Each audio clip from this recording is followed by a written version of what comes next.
Motorsports Park with the winner of the Mission Foods Too Fast, Too Tasty Challenge and #1 qualifier in Top Fuel, Steve Torrence. Now, Steve, this is your third consecutive Mission Challenge win. How difficult is that to accomplish, especially when you're facing someone like Justin Ashley? You know, Justin's has shown himself to be a fierce competitor, and he's got a good team over there. But admittedly, we've not been the Capco boys of the past, and so we're doing the best we can to get back to that. I think that at some point we might have given some of these guys a false sense of hope that we weren't the team that we used to be, and I think maybe we're not there yet, but we're coming back, and so it gives me a lot of confidence and makes me feel excited about the rest of the year. I think that we're building the steam, building the momentum at the right time, and that Capco train is coming. And now we're in the Media Center at Heartland Motorsports Park with the #1 qualifier in funny car, Robert Hight. And this marks your 80th career #1 qualifier. What is the coolest part of achieving something like that? It's a big number. Just shows I've been doing it a long time, shows my age, and also just shows that I've had great teams behind me. You're not #1 qualifier without a really good race car. And you know, and NHRA is a little different than NASCAR. You know, it's probably more car over here than it is driver. Over there, a good driver can win.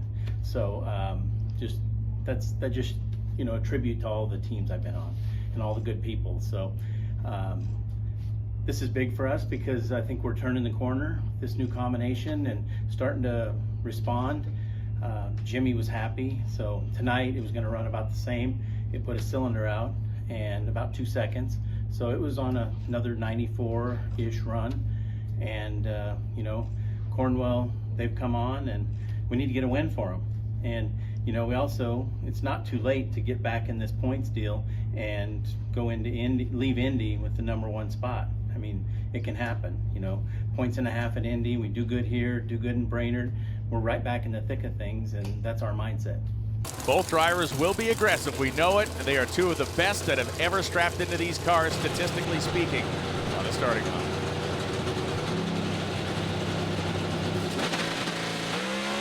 Red light start for Erica Enders by 20 thousandths of a second. Dallas Glenn has the Mission Too Fast, Too Tasty Challenge in hand, and he has just taken the #1 qualifying spot at the same time in one fell swoop. Well, look, you can explain red lights all day long. Erica had a good car. It wasn't quite as good as Dallas Glenn's. She knows in the other lane is a bona fide good driver, has all the tools, all the talent. He's quick off the starting line. She was just pressing a little too hard. And speaking of being #1 qualifier, the field is so tight. How tough was it to get the top spot? You definitely had to, as a driver, you could not make any mistakes. If you miss one shift, you could fall back 4 or 5 spots.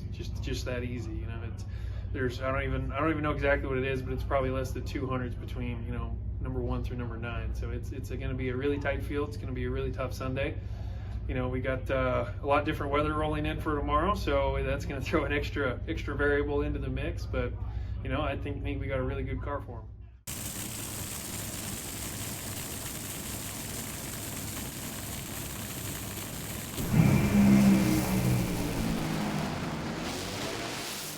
.764, 326 miles an hour, and Steve Torrence goes to the top. It's a huge confidence booster just for getting the momentum going early in the weekend, getting us set up to go into tomorrow, because we have the Mission Too Fast, Too Tasty Challenge.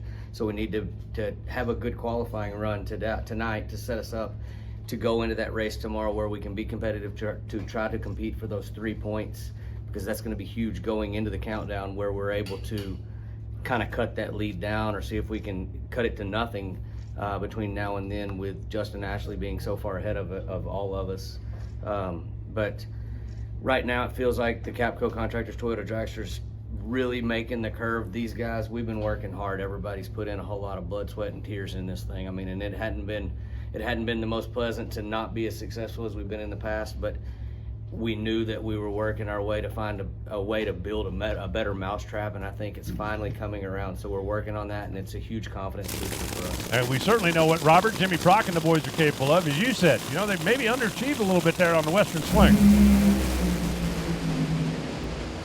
Flames go down for Chad, 394 for Robert Hight, 321 miles an hour. And I'm not going to say they conquered the top end wheel speed, but they definitely got the best of both ends of It it. was definitely much needed. You know, we kind of went off of last year, and we ran 93 here, similar conditions, and but we've been struggling. So it hasn't been cooperating with every adjustment Jimmy makes, and he's really set on this new clutch combination, but he believes he's been the one making the mistakes. So he beats himself up pretty bad. And it was just awesome to hear the excitement in his voice when he told me what it ran. That we needed that run big time. So, we're coming off of a win at the Norwalk match race, and that was good for the team, good for morale, and we ran well. So maybe things are on a little bit of an upswing for us.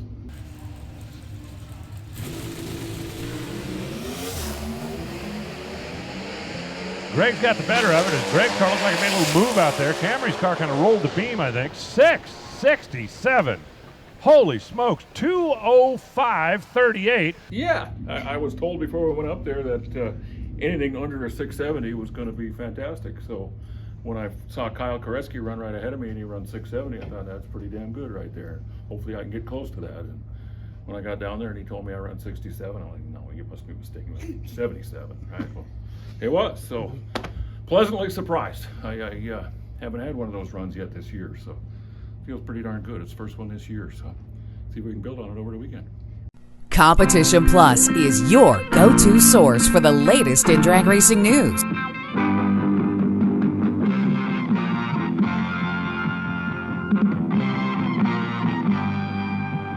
For over 20 years, CompetitionPlus.com has provided news you can trust, thoroughly researched and delivered as quick and fast as it can be uploaded. Whether it's nitro or stock, drag radial or pro modified, our writers are trained to bring you the inside story time and time again. We have it all from in-depth news articles to the latest in high-performance products to the scuttlebutt making its way around the pits. Original video content from the stars in drag racing also makes CompetitionPlus.com the ultimate one-stop shop for die-hard drag racing fans. Don't make CompetitionPlus.com your only stop on the information superhighway. Make it your first. For news you can trust and have trusted for 20 years, visit CompetitionPlus.com. Be sure to download our mobile app. It's a free download on the Apple Store and Google Play.